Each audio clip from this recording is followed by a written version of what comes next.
Mais tant qu'à faire, on peut faire une petite parenthèse sur Denver, là, parce que vous pensez qu'il va arriver quoi avec cette équipe? Et je vous explique pourquoi, où est-ce que je vais aller avec ça. C'est parce que là, tu vois, on les assume forcément. Enfin, on les assume forcément. Ils sont allés là jusqu'où ils sont allés en playoff. Des fois, on fait l'erreur de dire parce qu'une équipe a été là, l'année prochaine, on les compte déjà directement comme contender et tout ça. Mais est-ce que Denver, vous les voyez s'améliorer? Si oui, comment? Parce que je comprends l'idée, en fait, de vouloir jouer avec Jamal Murray, de vouloir jouer avec Jokic. On n'a pas parlé de lui, mais il a pas mal de plays aussi. Ouais, c'est sur la liste des mentions spéciales. Ok, donc ça sent bien. Le fadeaway. C'est ouf. T'as envie d'aller jouer avec ces gars-là, mais est-ce qu'ils peuvent aller over the hump? Voilà ce que je veux dire, en fait. C'est ça ma question. Marine, je sais pas qu'est-ce que t'en penses. Je pense que ça peut caler en s'améliorant à Denver, dans la mesure où ça fait quelques années qu'il y a des bons choix. Il y a des bons choix à la draft, il y a des bons choix de management, il y a un bon coaching, c'est cohérent ce qui est proposé à Denver. Ouais.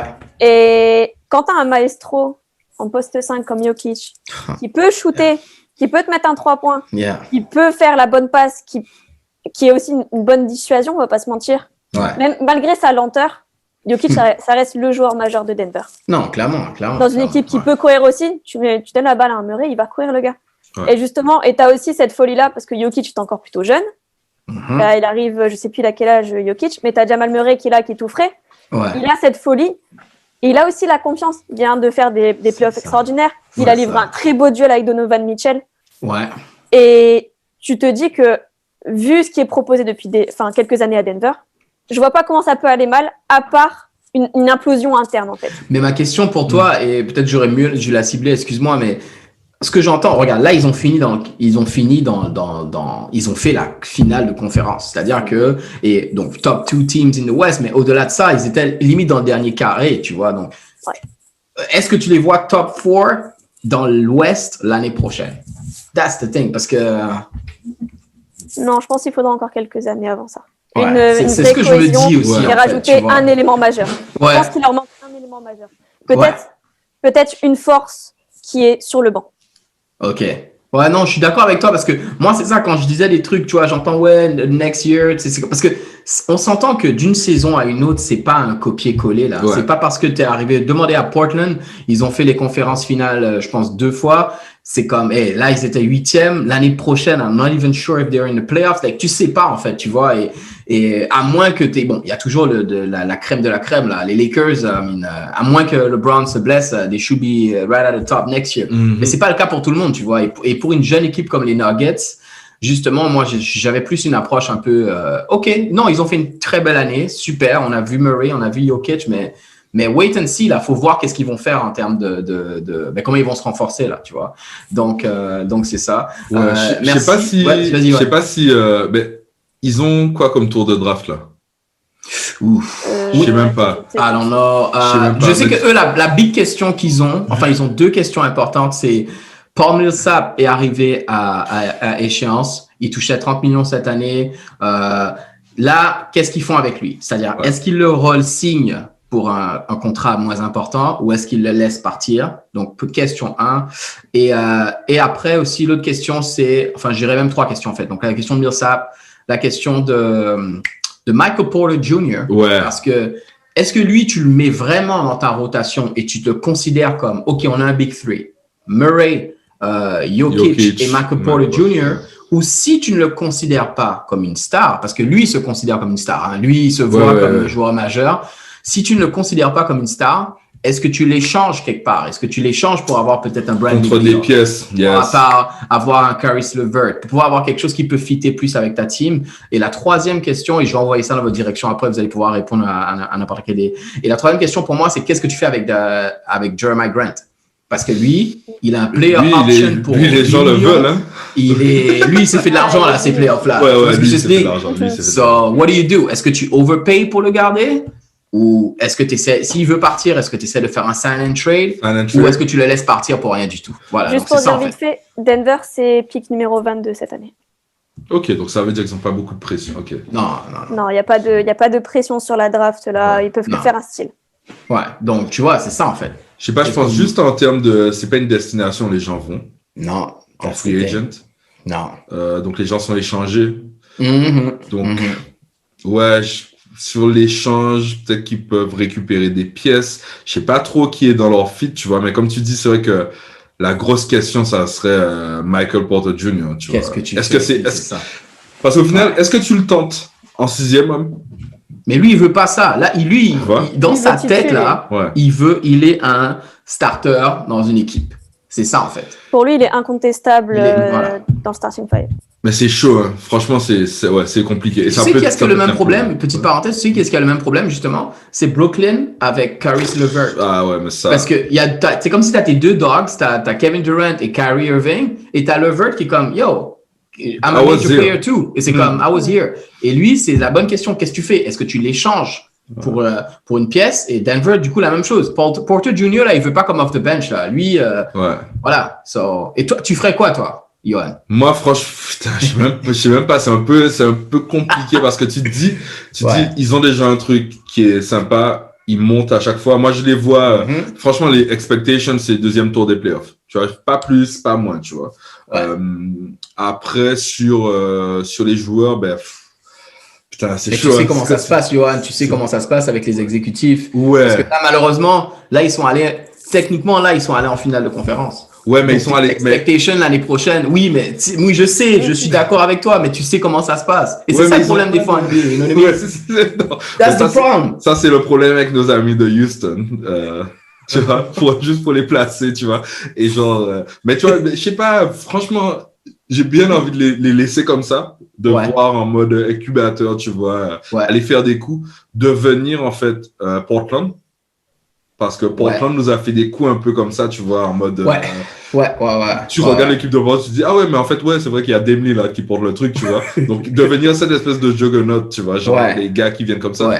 Et après, peut-être, Millsap, le truc de Millsap, ça va. Mais déjà, 30 millions, c'est beaucoup. C'est pas salarial, tu vois. Non, c'est clair. Donc, ça peut ouvrir des trucs, mais c'est du sign and trade. Tu vois pas quelqu'un de free agent dire... let's go to Denver, tu vois. Même si la weed est légale là-bas, tu vois. Genre, c'est...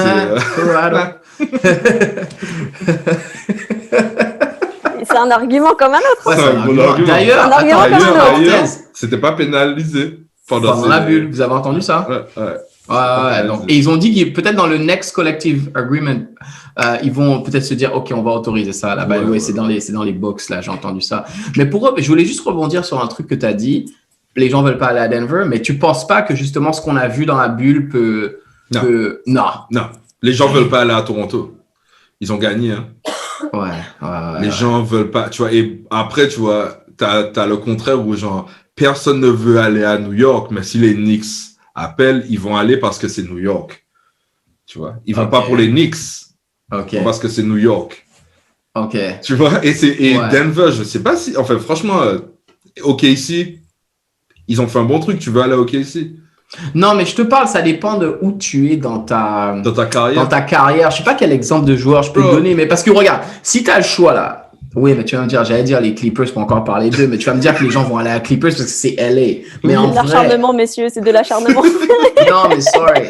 Non, mais my point is, regarde Dallas ou regarde Denver. Pour moi, c'est deux villes techniquement qui sont pas les endroits les plus glamour de l'NBA. Mais tu te dis, pourquoi pas aller jouer avec Doncic? Pourquoi pas aller jouer avec Jamal Murray et Jokic? Ça a l'air fun de jouer avec eux. Là. Je préfère Dallas. Parce que au Texas, t'as pas la taxe. T'as des taxes. T'as aussi, c'est une organisation. Ils ont gagné leur titre. Enfin, depuis que Mark Cuban est là, tu vois quand même que c'est une organisation. Donc, en fait, il y a plusieurs trucs qui jouent pour toi. T'as Porzingis, tu vois, qui... Je pense que lui, il va peut-être finir en mode rôle joker sorti du banc, tu vois, parce que on ne sait pas sa santé. It's not looking good, man, en tout cas, c'est clair. Mais genre, Dallas, Denver, quand même, man. Like, you're going to Dallas, man. Like, y a pas de... Oh, for real? Yeah. Mais justement, vous voyez que c'est pas aussi simple, en fait. On va voir, avec le off-season, on aura le temps de reparler. Mais vous voyez que justement, pour moi, c'est pas un sure thing là, Denver. Next year, ils peuvent être le 8 seed là. Next year, là, je serais pas surpris là, tu vois. Donc, anyway, c'est ça que je voulais te dire. Vous aviez des plays en special mention. J'ai des petits special mention. J'en ai deux. Je vais garder que deux. Parce qu'on a déjà parlé de Jokic et de son œuvre. Franchement, regardez ce top plays de la saison parce que Jokic c'est juste du n'importe quoi. Le nouveau Dirk, le play, le nouveau leader. Mais j'ai un petit shout-out pour mon frère qui va sûrement regarder le pod, tu vois, un moment. Shout out à Juju. Et j'ai juste envie de rajouter Austin Rivers. Austin Il y a Rivers. Un play, Ok, d'accord. il y a un play où il fait une pénétration et genre il va dunker. Ouais. Tu vois, je pense que personne n'a noté, tu vois. Moi, j'ai juste noté parce que c'était Austin Rivers, je me suis dit, ouais, je vais garder ça, tu vois, en big, tu vois. Et c'est quoi le rapport entre Juju et Austin Rivers? Parce qu'il déteste Austin Rivers, c'est la dernière fois, tu vois. La dernière fois, je lui ai dit, ouais, mais Austin Rivers, ça va, c'est un bon joueur quand même. Bon joueur, non, c'est pas un bon joueur. Je sais pas quoi. Allez, Austin Rivers. Ok. Yeah. Et l'autre, c'est sur une action défensive d'un joueur qui n'est pas un joueur défensif. Harden, qui fait le contre. Ouais. Contre, c'est Dort, je crois. Dort, ouais, de Montréal. Shout out à Montreal, by the way. Et encore un shout out pour le Canada. I gotta give some love to my Canadian people, man. Mais celui-là, en fait, c'est un beau contre. Yeah. C'est une bonne action. Et c'est la petite blague parce que Harden et la défense, tu vois. J'avoue. C'est pas ça, quoi. C'est d'ailleurs qu'il fait un truc intelligent, c'est qu'il saute pour éviter la sortie. Voilà, la sortie, c'est ça. Ouais. Et tu te dis, il a eu déjà, il a été faire un contre. Déjà. Il a pensé à aller faire le contre déjà. Et il a pensé à une deuxième action défensive. C'est lui le vrai MVP, moi je vais rien savoir. Non, je vais pas me faire des ennemis. J'étais un peu surprise que ce soit Giannis. Pour moi, c'est pas volé de la part de Giannis. Mais voilà. Ouais, le shout out to Harden, tu vois, et toujours, tu vois, il fait un petit peu de hate quand même, tu vois. Donc, shout out to the Houston Rockets and shout out to the LA Clippers. Parlons des Houston, on a une minute, allez, une petite minute sur Houston, là. Marine ou Johan, vous faites quoi à Houston? Qu'est-ce qui va arriver avec Houston? You know what I mean?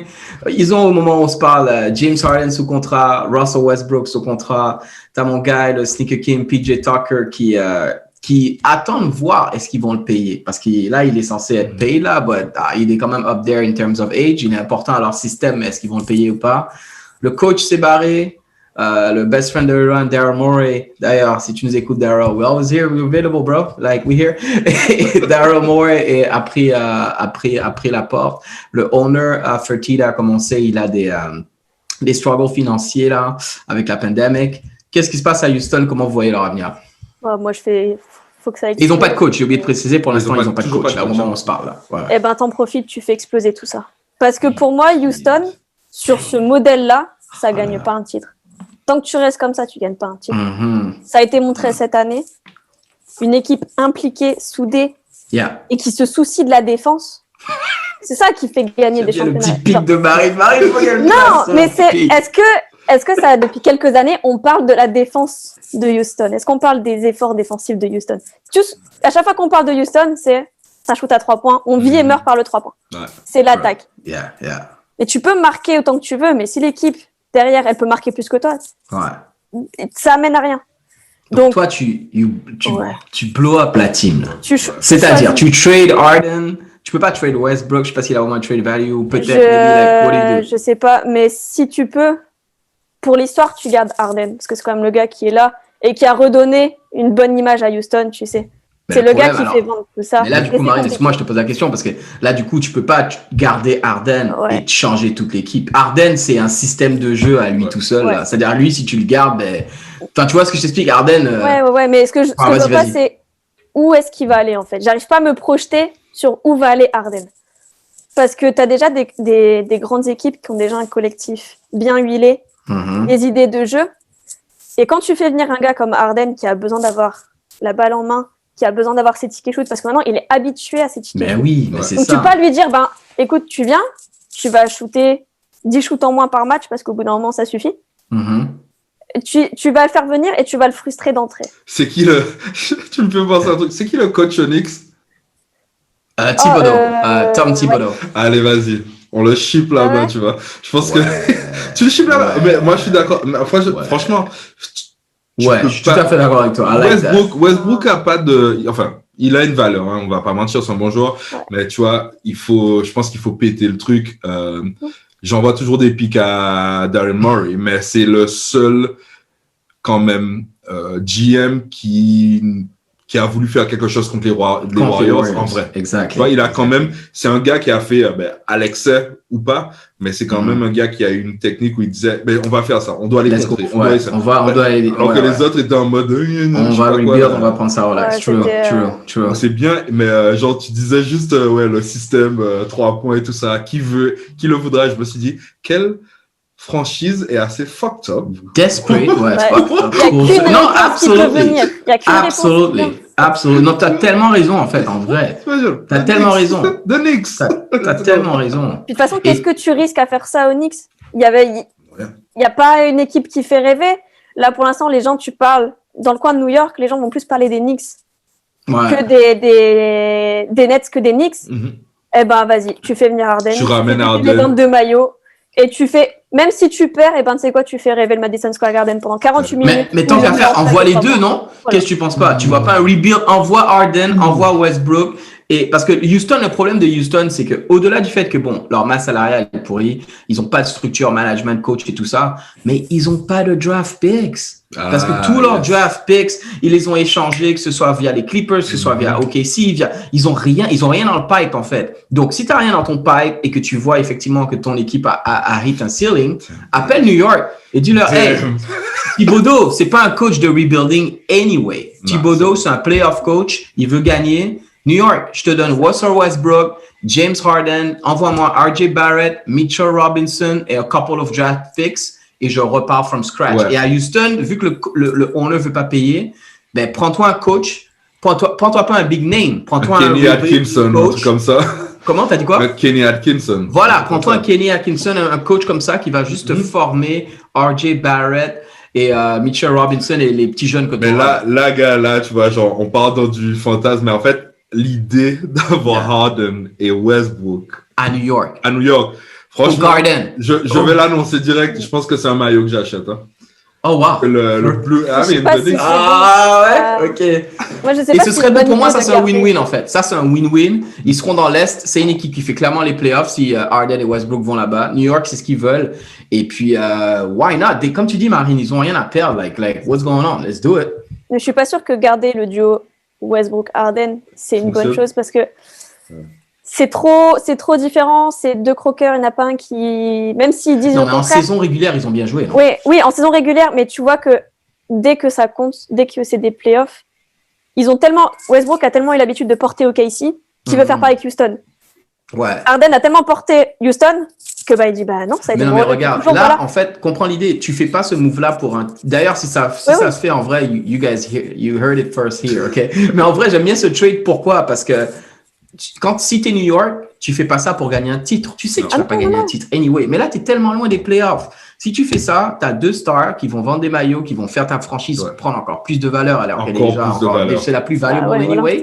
Tu les mets à New York. Tu fais les playoffs, limite, tu fais un first round seed, le 8 seed versus Brooklyn first seed, tu as du New York contre Brooklyn, whatever, et that's it. Parce que ces gars-là à l'Est, d'accord, ils sont pourris, je suis d'accord avec toi, enfin pourris, il faut que je fasse attention. Westbrook est pas bon, selon moi, mais Westbrook à l'Est, c'est un All-Star d'ailleurs, c'est en vrai. C'est un All-Star à l'Est. C'est un All-Star, mais en fait, moi j'ai du mal à me projeter dans le sens où à New York, dès qu'ils font des trades, c'est win now, tu vois, on essaie de construire quelque chose. La politique a peut-être un peu changé depuis, mais le problème, c'est que tu parles de New York. Tu veux qu'ils gagnent, en fait. Parce que, New York, voilà, t'as eu une habitude.